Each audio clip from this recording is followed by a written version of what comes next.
Assalamualaikum warahmatullahi wabarakatuh. Perkenalkan, nama saya Natasha Fabila dengan NPM 243517317. Jadi tujuan dibuatnya video ini adalah untuk memenuhi tugas pemrograman web, yaitu tugasnya membaca buku pemrograman web bab 4.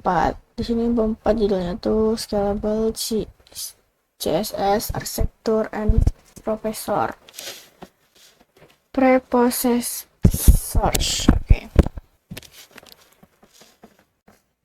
1. CSS metodologis menjinakkan monster kode global. Salah satu kelemahan terbesar CSS adalah sifat yang global secara default. Jika menulis aturan button color red, aturan tersebut berlaku untuk setiap elemen dengan kelas button di seluruh website, tanpa terkecuali dalam proyek kecil yang hanya berisi satu halaman. Ini mungkin bukan masalah besar dan malah terasa praktis, namun ketika proyek tumbuh menjadi ratusan halaman dengan puluhan pengembang yang bekerja bersamaan, sifat global ini berubah menjadi bom waktu. Bayangkan kamu mengubah padding pada kelas card untuk halaman berita, tapi tanpa sadar merusak tampilan card di halaman profil dan dashboard. Karena nama kelasnya sama, masalah ini dikenal sebagai CSS Specificity Wars dan Side Effects, di mana developer takut menghapus atau mengubah kode lama karena tidak tahu bagian mana saja yang akan terdampak.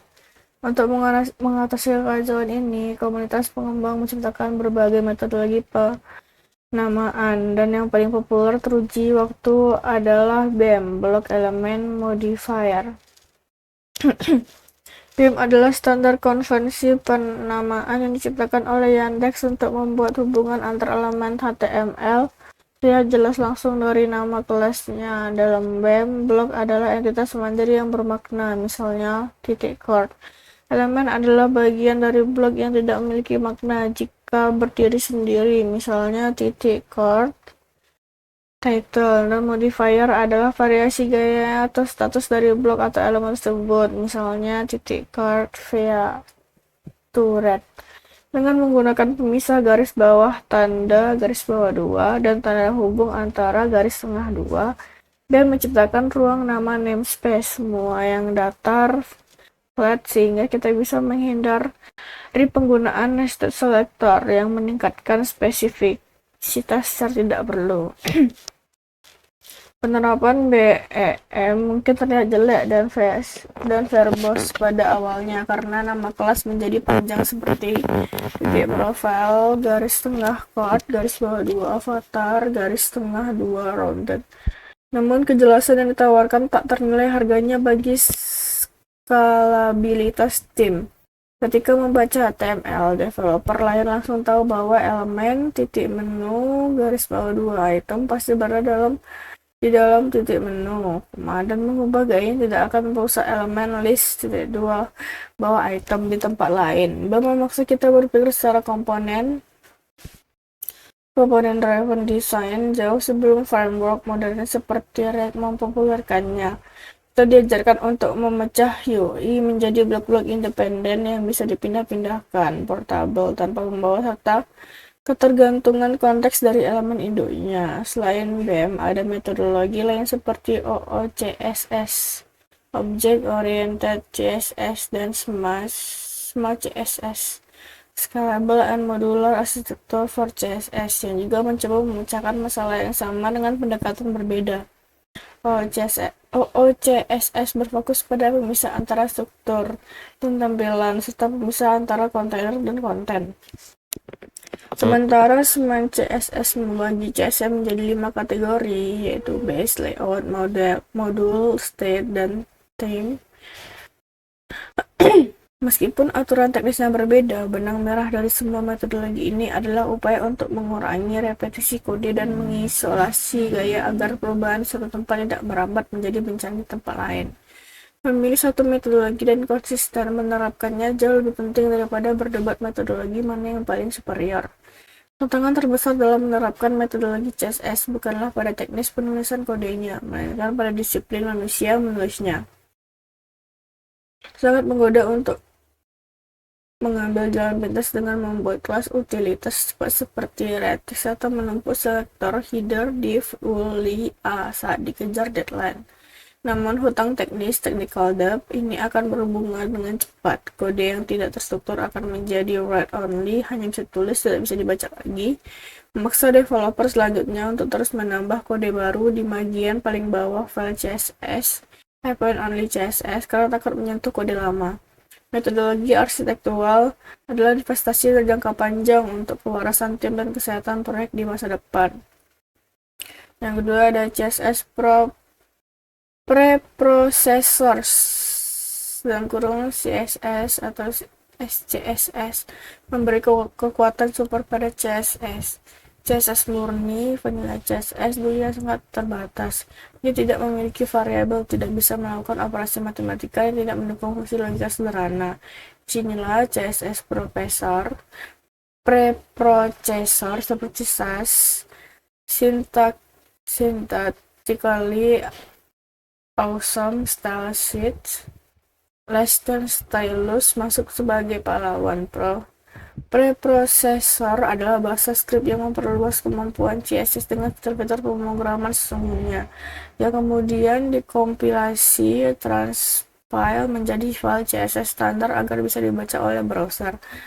SAS khususnya sintaks CSS telah menjadi standar industri de facto karena kompatibilitasnya dengan CSS biasa. Setiap file CSS yang valid juga adalah file CSS yang valid.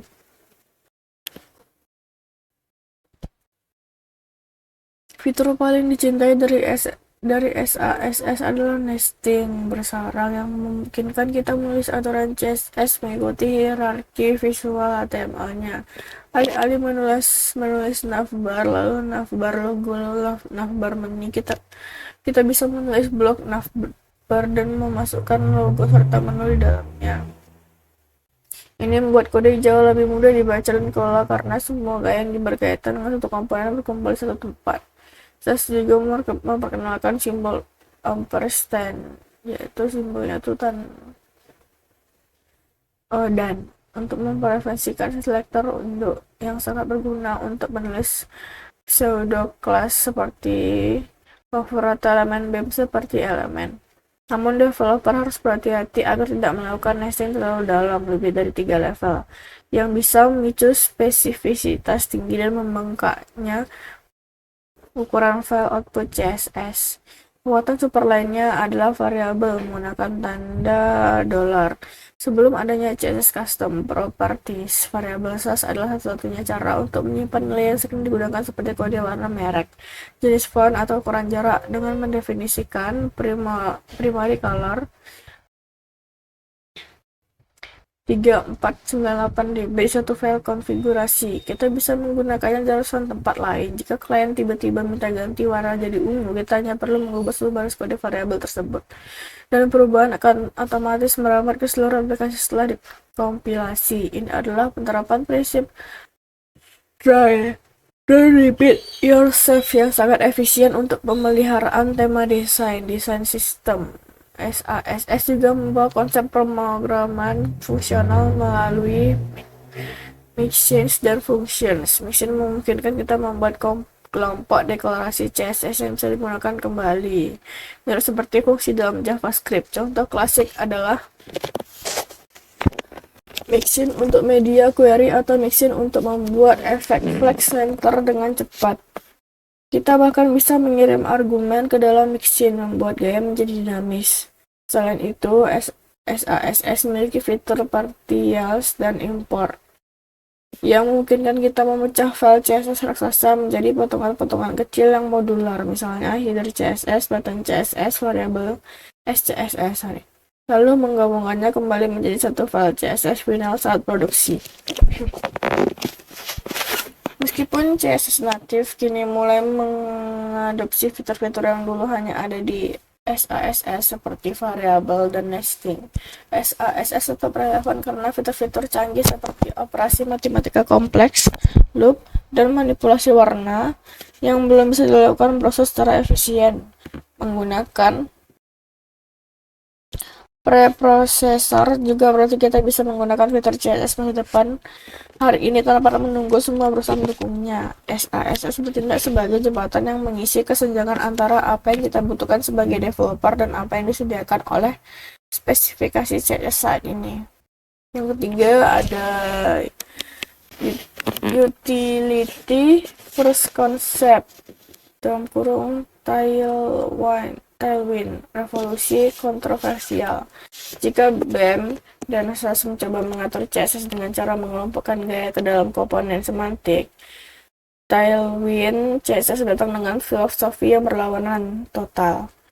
Utility first, alih-alih membuat kelas BTN primary dan menulis 10 baris CSS di dalamnya, Tailwind menyediakan ribuan kelas kecil utility classes yang masing-masing hanya melakukan satu hal, seperti BG 500 center biru, P strip 4 padding, text center rata tengah atau rounded,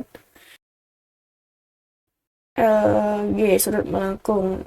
Developer membangun antarmuka dengan menyusun kelas-kelas ini langsung di elemen HTML, mirip seperti bermain Lego. Pendekatan ini sering kali mengejutkan developer tradisional yang merasa bahwa HTML menjadi kotor dan penuh dengan kelas yang panjang. Namun, di balik kekotoran HTML tersebut, Tailwind menyelesaikan masalah terbesar dalam CSS skala besar, masalah penamaan dan pertumbuhan file CSS. Dengan Tailwind, kamu tidak perlu lagi pusing memikirkan nama kelas konyol seperti sidebar, inner, wrap, bottom. Kamu juga tidak perlu menulis CSS baru setiap kali membuat fitur baru. Kamu hanya menggunakan ulang utilitas yang sudah ada. Hasilnya, ukuran file CSS kamu cenderung berhenti tumbuh, meskipun aplikasimu terus bertambah besar.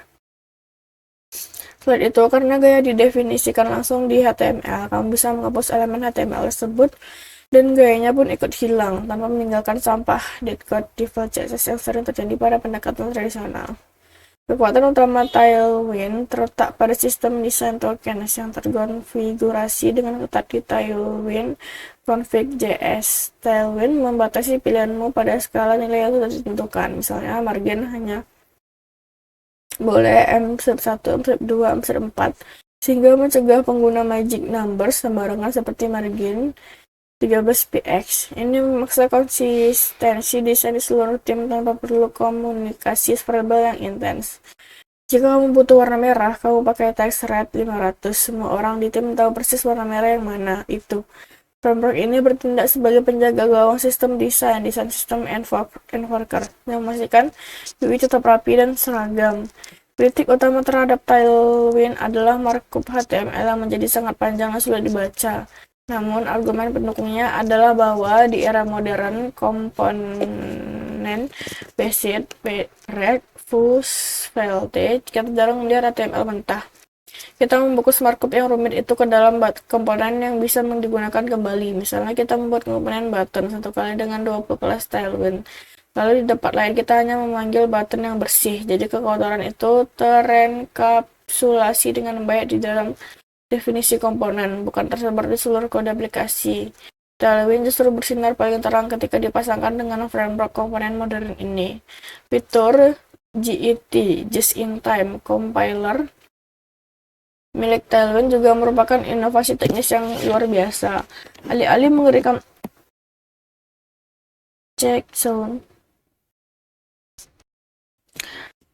mengirimkan file CSS raksasa berisi semua kemungkinan kelas yang ada, kompiler Tailwind memindai file HTML atau JS kamu, mendeteksi kelas mana yang sebenarnya kamu gunakan, dan menghasilkan file CSS super kecil yang hanya berisi gaya yang dipakai tersebut.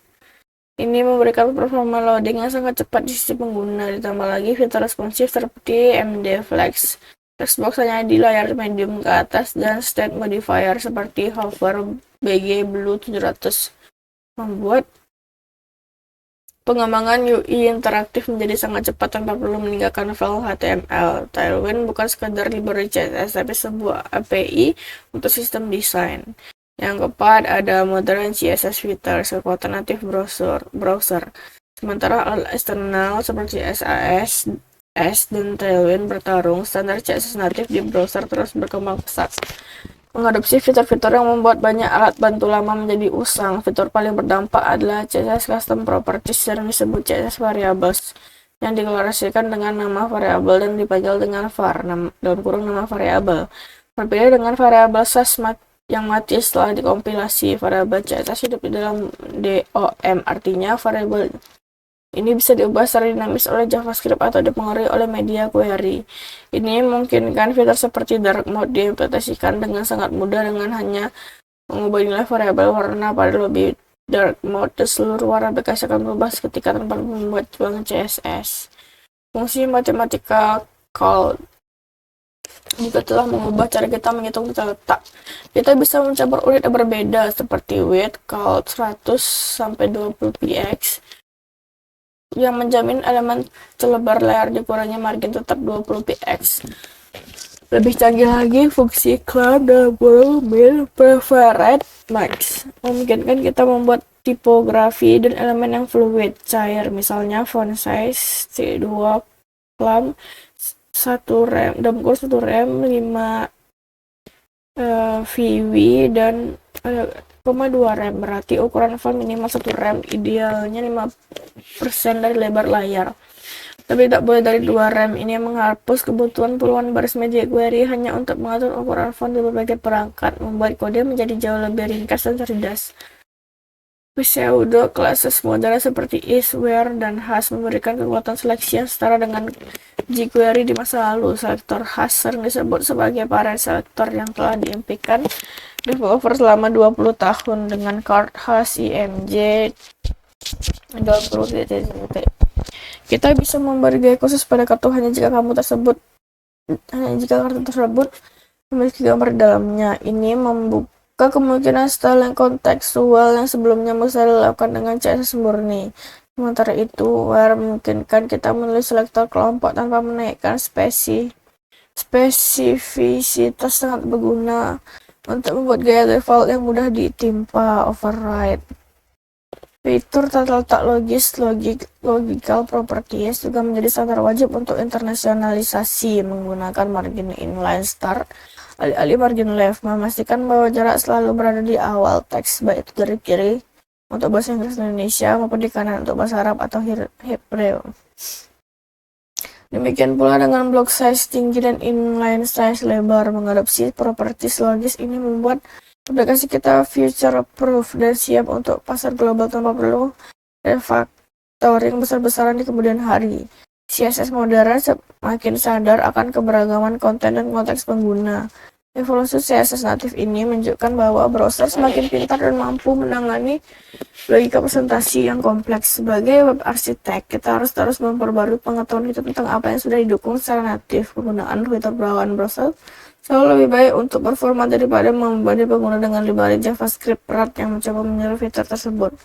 The platform adalah mantra yang harus dipegang teguh. Pelajari standar web dan gunakan alat bantu hanya ketika standar tersebut belum cukup memenuhi kebutuhanmu. Yang kelima, ada CSS in JS Overview, mengawinkan logika dan gaya. Evolusi arsitektur frontend menuju komponen based arsitektur seperti React, Angular melahirkan paradigma baru yang kontroversial, namun populer, CSS in JS. Pendekatan ini yang dipopulerkan oleh library seperti style komponen dan emotion memindahkan definisi gaya dari file CSS bisa langsung ke dalam file JavaScript komponen. Idenya adalah bahwa jika komponen UI, HTML, dan logikanya JS sudah digabung, mengapa gayanya CSS harus dipisah? Dengan CSS in JS, kita bisa menulis CSS di dalam string template literal JS dan library akan otomatis generate nama kelas unik khas seperti SC, BD, FB, WQ yang menyuntikkannya ke halaman. Keuntungan utama CSS in JS adalah compact styles, literasi secara default. Kita tidak perlu lagi memikirkan metodologi penamaan BMM atau takut terjadi konflik nama kelas, karena setiap gaya dijamin unik untuk komponen tersebut. Selain itu, CSS in JS memungkinkan dynamic styling yang sangat kuat karena kita memiliki akses penuh ke variabel JavaScript, props, komponen, dan state. Kita bisa menulis gaya seperti color, props memory, blue-gray yang membuat gaya bereaksi langsung terhadap logika aplikasi.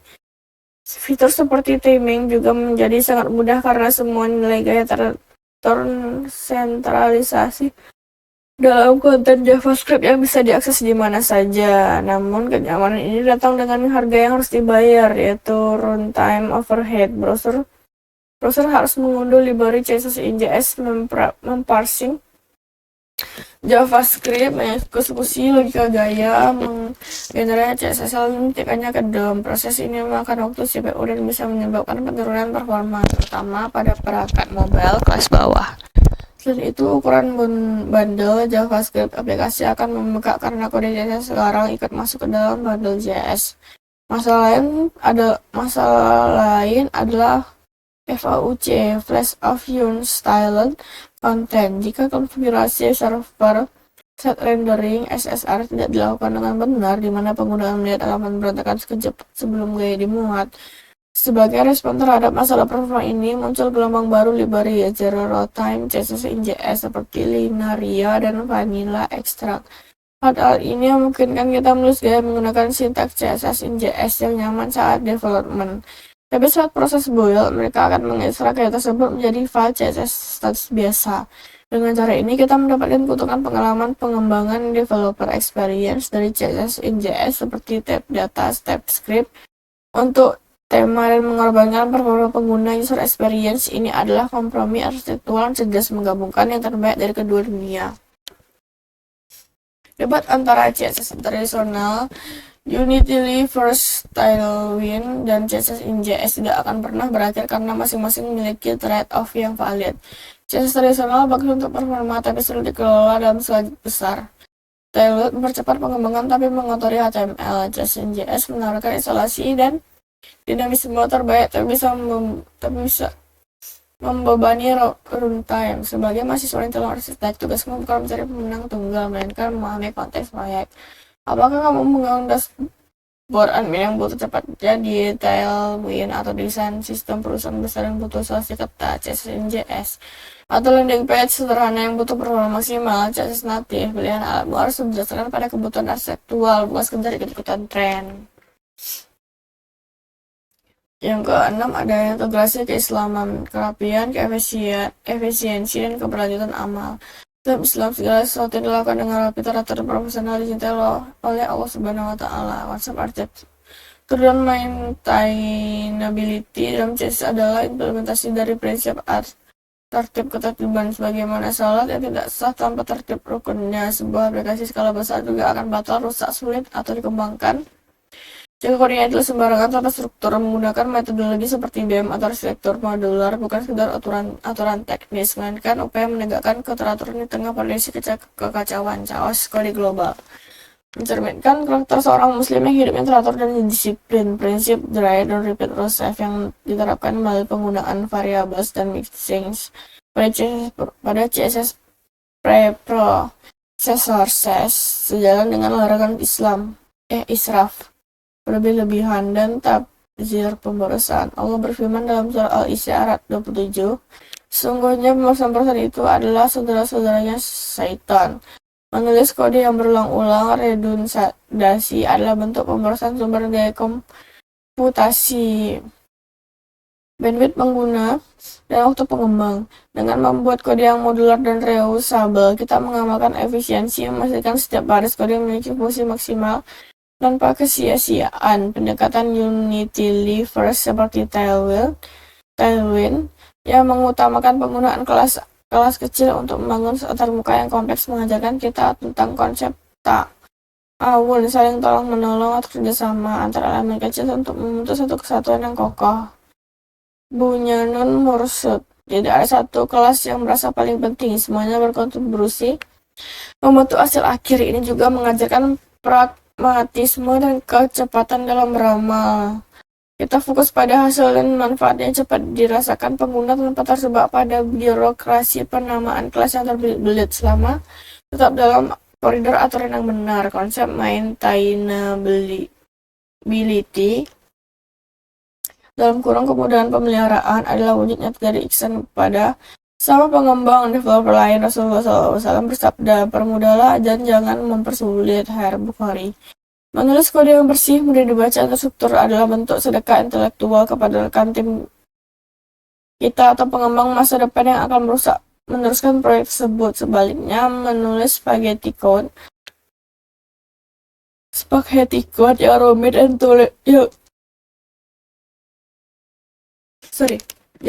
sulit dipahami adalah tindakan egois yang menyusahkan orang lain. Taksir yang bertentangan dengan semangat persaudaraan Islam. Penggunaan distant tokens atau single source of truth seperti CSS variabel untuk warna dan tipografi mencerminkan nilai istiqomah. Seorang mukmin harus memiliki pendirian teguh dan tidak mudah berubah warna tergantung situasi, kecuali ada alasan yang membenarkan.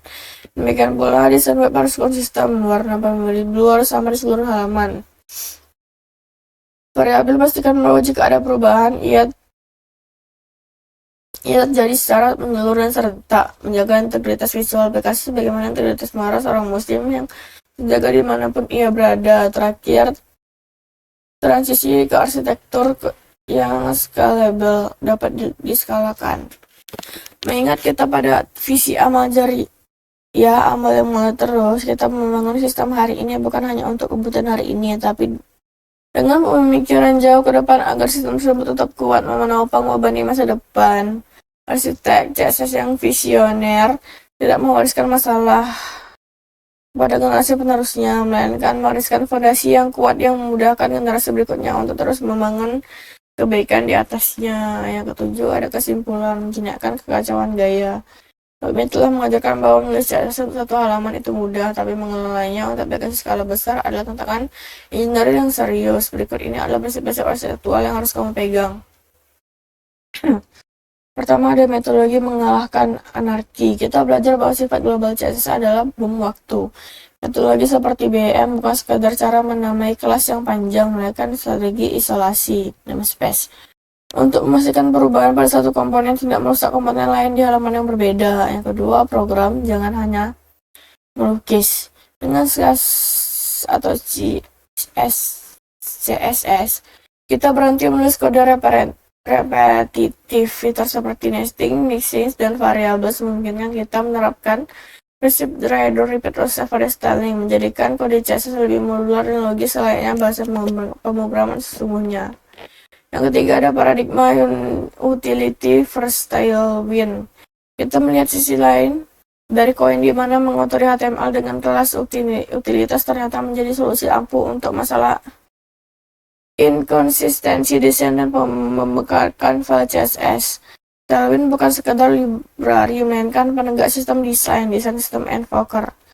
Yang keempat, ada kekuatan natif browser. Jangan meremehkan apa yang sudah tersedia secara gratis. Fitur modern seperti CSS custom properties dan variables dan fungsi call charts memungkinkan kita melakukan hal dinamis langsung di browser tanpa perlu proses kompilasi yang rumit. Use the platform adalah mantra efisiensi. Yang kelima, tidak ada peluru perak. Perdebatan antara CSS tradisional Tailwind dan CSS in JS tidak akan pernah usai karena masing-masing melayani kebutuhan berbeda. Arsitek yang baik tidak fanatik pada satu alat. Ia memilih Tailwind untuk kecepatan iterasi, CSS in JS untuk isolasi komponen yang ketat, atau CSS natif untuk performa maksimal. Dengan pemahaman tentang arsitektur gaya ini, kita siap melangkah ke bab 5, di mana kita akan membedah otak dari aplikasi web, bahasa pemrograman JavaScript, dan cara kerja di balik layar. Sekian dari saya, lebih dan kurang saya mohon maaf. Saya sebutkan wabillahi taufiq wal hidayah. Wassalamualaikum warahmatullahi wabarakatuh.